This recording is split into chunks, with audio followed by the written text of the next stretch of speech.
เฮาก็เอาปิกมาใจแถมเนาะยังสำนวนล้านนาภาษากำเมืองที่จะอู้กาจากับเฮาท่านทั้งหลายนี้เป็นว่าสำนวนภาษาที่เกิดขึ้นนั้นท่านอาจารย์อุดมรุ่งเรืองศรีศาสตราจารย์อุดมรุ่งเรืองศรีพร้อมกับคณะอันมีผู้ช่วยศาสตราจารย์หไทยวันในสมัยนั้นนะอาจารย์เกริกอาจารย์สุเมธพร้อมกับทีมงานแห่งหลายๆผู้หลายๆท่านได้รวบรวมเอาไว้ได้มีข้อคิดร่วมกันว่าสำนวนภาษานั้นเกิดจากความคิดหลักๆ2อย่าง1เปิ้นบอกว่าเกิดจากเจิงต่อว่าเมื่อหันแห่งฝ่ายหนึ่งมีพฤติกรรมที่เฮาบ่อยากจะหันเฮาก็ได้มีเกิดสำนวนขึ้นมาอันที่2เล่าขวัญเล่าขวัญบุคคลแล้วก็ตำหนิคนถึงต่อหน้าแต่รับหลังก็เป็นสำนวนเกิดขึ้นมาแล้วก็อันที่3เกิดขึ้นจากการยกย่องชื่นชมก็มีเนาะสำนวนที่เกิดขึ้นหรือในทางพระพุทธศาสนาสำนวนที่ลุดลอดออกมาจากปากคนได้บอกอุทานนะคำว่าอุทานมีคัมภีร์หนึ่งในพระไตรปิฎกชื่อว่าอุทานธรรมดานี่ก็เป็นคำที่มันพดออกจากปากนึกได้มีความสุขก็พดออกจากปากสบายแต่เนอมันพดออกจากปากเนาะหรือกำอันก็โอ้ยอย่ามาตุกใบตุกบอดนี่นะบางทีก็อย่ามาตุกแต่ตุกว่าเนี่ยตุกแต่ตุกว่าตุกไปแถมตุกอย่างตุกใบตุกบอดตุกอะไรอย่างแถมตุกใบตุกเงา3ตุกนี่เอาเฮาจะไปตุกทางใดถ้าตุกแต่ตุกว่านี่ก็พอแก้ไขนะตุกใบตุกบอดนี่ก็คือบ่ฮู้จะหาทางออกทางใดเพราะมันหอบหันตุกใบนี่ก็บ่ฮู้จะอู้จะบอกไผเพราะมันอู้บ่ออกก็เลยเป็นที่มาของคำว่าตุกใบตุกบอดก็คือบ่จ้างจะอู้บ่จ้างจะบอกไผนะมันอยู่ตรงไหนลึกๆเห็นแหละและก็อันใดตุกใบตุกเงาก็คืออันเดียวกันครับตุกใบตุกบอดไม่รู้จะพูดอะไรออกมาเสวนากับบ่ถูกสนทนากับบ่ถูกยิ่งเปิ้นมาบอกว่าไหนลองเขียนมาบอกกำล้ออีกนะโอ้ซับไปใหญ่อะนะยิ่งกำลังให้เนี่ยมีหยังอู้เหรอนี่นะอู้บ่ออกนะอันนี้เปิ้นก็เลยเป็นที่มาคำว่าตุกใบตุกบอดบางทีกำลังไข้หัวเลิศเนี่ยไปถามก็บ่ได้นะไข้หัวอย่างอู้ฟังกระมอยน่ะมันอู้บ่ได้เสียจังหวะไข้หัวหมดเนาะดังนั้นก็สำนวนมีที่มาเช่นนี้ถ้าอาจารย์อุดมพร้อมคณะยังได้อู้จ่าเห็นว่าแหล่งที่มาของความคิดความอ่านของเรื่องของสำนวนล้านนานั้นมีที่ไปที่มาเนอะมีที่ไปที่มาอย่างใดเนื่องเกิดจากธรรมชาติเอาหันธรรมชาติก็เอาธรรมชาตินั้นมาเปรียบเทียบกับการดำเนินชีวิตอย่างเช่นช่วงนี้ฝนตกฟ้าห้องเหตุเกิดขึ้นแล้วถามว่าเกิดขึ้นเจือกันเนี่ยเอามันเมินฟ้าแมพเนี่ยเมินฟ้าแมพก็คือนานๆจะแปร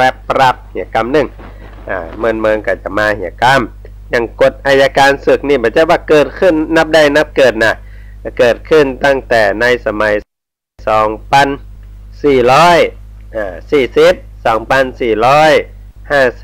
แล้วก็มาปรับเอาในสมัยในหลวงรัชกาลที่6ในหลวงรัชกาลที่6ได้หันเปิ่นเอาเรื่องราวของการประกาศกฎอัยการศึกที่เกิดขึ้นครั้งแรกในโลกที่ประเทศอังกฤษเมื่อปีพุทธศักราช2151ของไทยนั่นเกิดขึ้นในสมัยพระจุลจอมเกล้าในปี2450ห้องว่ากฎอัยการศึกรศ126ถอดแบบมาจากประเทศฝรั่งเศสในปี2457พระบาทสมเด็จพระเจ้าอยู่หัวพระมงกุฎเกล้าเจ้าอยู่หัวทรงหันว่ารศ126นั่นบ่สอดคล้องกับความเปลี่ยนไปของบ้านเมืองของประเทศไทยก็เลยเอามาปรับใหม่ในปี2457แล้วก็ใช้ในประเทศไทยเมื่อเกิดสถานการณ์พิเศษเกี่ยวกับการจลาจลสงครามหรือเกี่ยวข้องกับสิ่งที่จะทำให้บ้านเมืองบัดสงบสุขก็คือประกาศกฎอัยการศึกให้ เมื่อ 2457 ก็ย้อนลอยไปปัจจุบันนี้ก็ 2557 ครบรอบ 100 ปีพอดีดังนั้นถามว่าเชื่อก็เมินฟ้าแมบเตืองนะ100 ปีนี้มีการประกาศกฎอัยการศึก8 ครั้งในประเทศไทยนะ2,500 2,501 514 519 520 534 549 และ 2,557 เมื่อตะวันนี้วันที่3 พฤษภาคมก็จะเป็นแห่งหนึ่งประวัติศาสตร์ที่จะถูกจารึกไว้ในบ้านในเมืองเฮาว่านี่คือการประกาศกฎอัยการศึกครั้งที่8ของประเทศเพราะฉะนั้นเมินฟ้าแมบเตื้องนะอันนี้ก็สำนวนล้านนาภาษากำเมืองที่นำมาฝากเขาท่านทั้งหลายที่สำนวนที่เกิดขึ้นโดยเอาธรรมชาติมาเป็นต้นแบบนะมาเป็นที่มาของสำนวนก็นำมาอู้จากับเขาท่านทั้งหลายไปพักฟังเสียงเพลงสักหนึ่งเพลงก่อนเนาะแล้วก็กระเดียวก็ปิกมาอู้มาจามาว่ากันนำคำ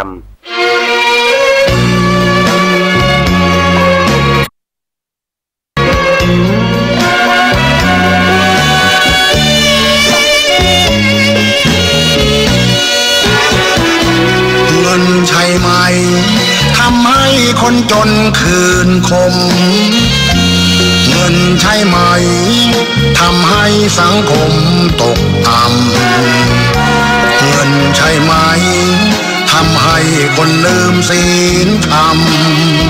หน้าด้านหน้าดำเพราะเงินนี่หนอเงินใช่ไหมทำให้ใจคนโหดร้ายเงินใช่ไหมทำให้ลูกมันฆ่าพ่อเงินใช่ไหมทำให้เพื่อนฝูงแตกคอมีเงินมาล่อรูปหล่อยังแพ้ขอทานเงินจ้างผีให้โม่แป้งได้เงินเป็นนายของคนทั่วยาน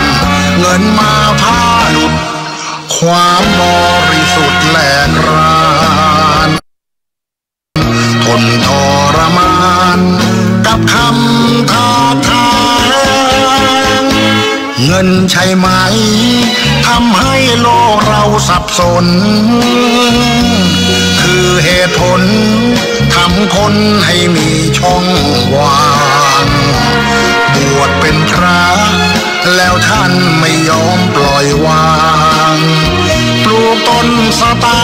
งค์ไว้บนแผ่นหลังญาติโยม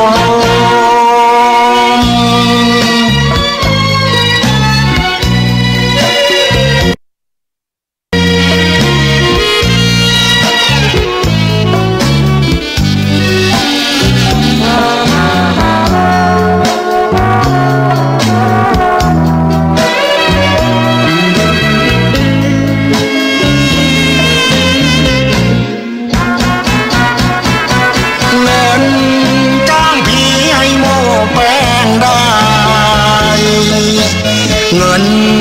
เป็นนายของคนทั่วยานเงินมาพาหลุดความบริสุทธิ์แหลกรานทนทรมานกับคำท้าทายเงินใช่ไหมทำให้โลกเราสับสนคือเหตุผลทำคนให้มีช่องว่างบวชเป็นพระแล้วท่านไม่ยอมปล่อยวางปลูกต้นสตางค์ไว้บนแผ่นหลังญาติโยม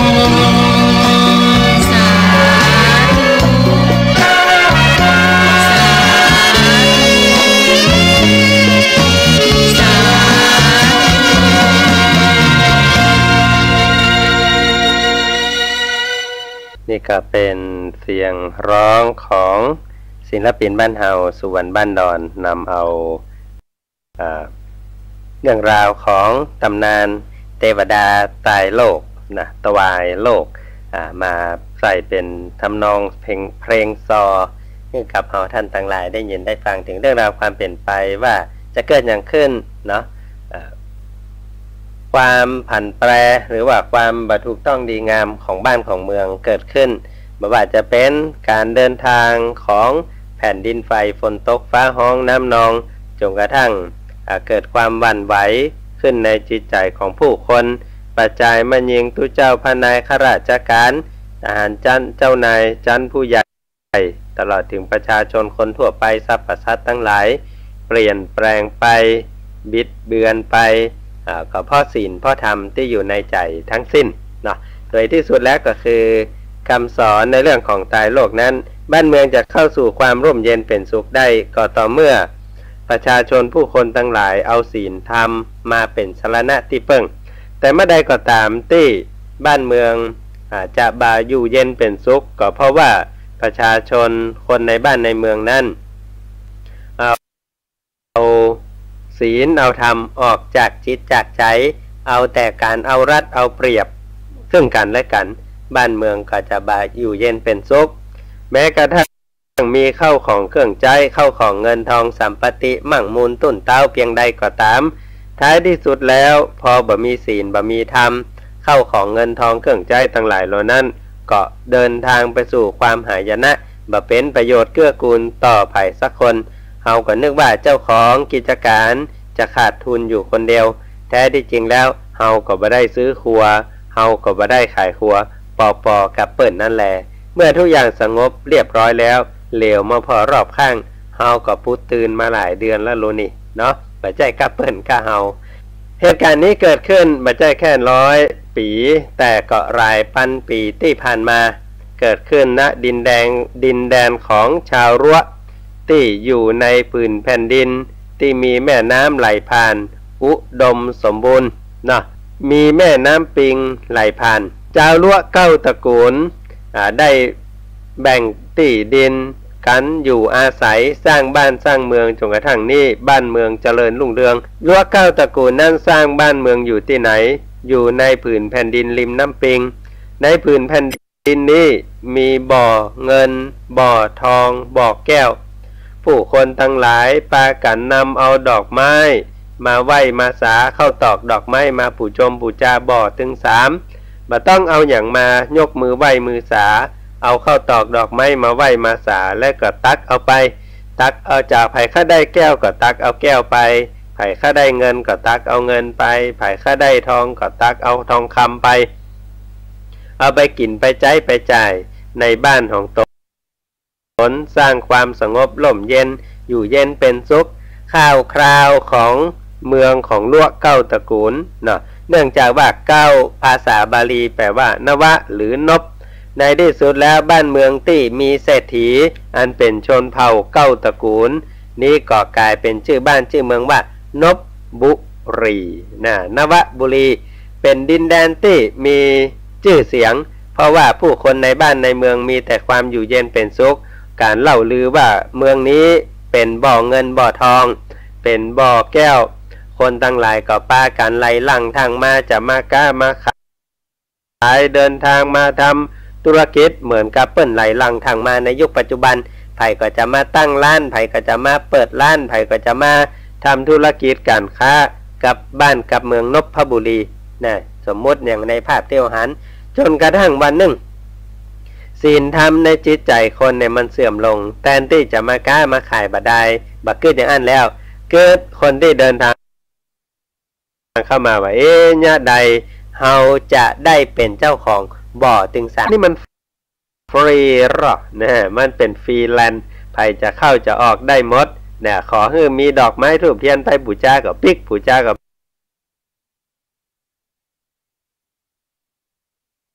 ปิกแต่ที่จริงแล